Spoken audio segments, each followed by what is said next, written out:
Welcome back to Leading from the Middle. I'm Bill Moeller. Happy New Year. A new year creates noise, goals, resolutions, lists, pressures. Strong leaders pause first. They reset the foundation before they set direction. My mom used to tell me, whatever you learn today will be a life lesson for tomorrow. The start of a year teaches lessons worth keeping. Today, we focus on resetting the foundation. New Year's fail when leaders chase activity without clarity. Motion replaces direction. Busy replaces effective. John Maxwell teaches leaders rise or fall on priorities. If priorities stay unclear, progress stays shallow. Foundations matter. Buildings fail when foundations crack. Leadership fails the same way. Before you add anything new, you inspect what already exists. Early in my leadership journey, I treated January like a starting gun. New plans, new ideas, more effort. I added goals without removing distractions. I added meetings without removing waste.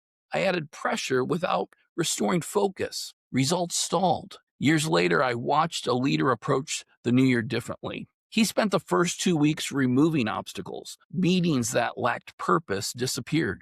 Roles became clear. Expectations tightened. Only then did he set goals. That year produced the strongest results his team had ever seen. Coach K talks about this in the gold standard. He reset standards before each season, not plays, standards. Winning followed clarity. Point 1, decide what stays. Every leader carries habits into a new year. Some help, some hurt. Strong leaders decide intentionally what meetings still matter, what systems still work, what behaviors still align. Gino Wickman writes in Traction that clarity creates traction. Confusion creates drag. If it does not move the mission forward, it does not stay. Leadership maturity shows up in what you keep.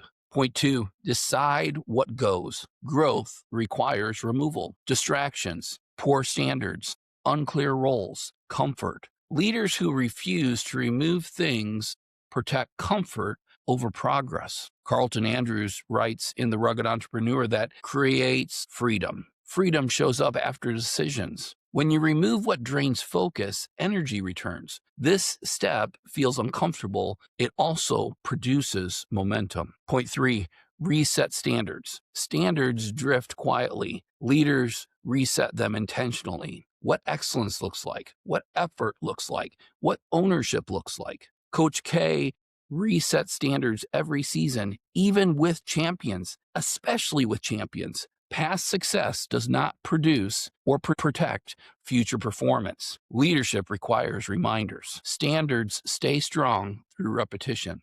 Point 4, align people. People want clarity. Leaders provide it. Clear expectations reduce friction. Clear roles reduce conflict. John Maxwell says people buy into the leader before they buy into the vision. Trust grows when leaders remove confusion. Alignment begins with conversation, and it continues with consistency. Scripture shows momentums of reset before movement. Jesus spent time alone before ministry. Nehemiah assessed the wall before rebuilding. Preparation preceded action. God values foundation. Faith leadership slows down before it speeds up. Here's a simple reset framework for the new year. Review last year honestly. Identify what worked and what drained energy. Remove distractions, cut meetings, habits, and commitments that no longer serve the mission. Clarify priorities. Name the top 3 outcomes for the year. Reset standards. Define excellence clearly and repeat it often. Align the team. Communicate expectations and roles with precision. Commit to consistency. Daily actions reinforce yearly direction. Leadership strength comes from simplicity. So what do I do this week? Block 1 hour out this week. Write 2 lists. What stays, what goes. Do not rush this step. Your year depends on it. Thanks for listening to Leading from the Middle. A new year rewards leaders who reset before they run. Strong foundations support strong results. Whatever you learn today becomes a life lesson for tomorrow. Build wisely.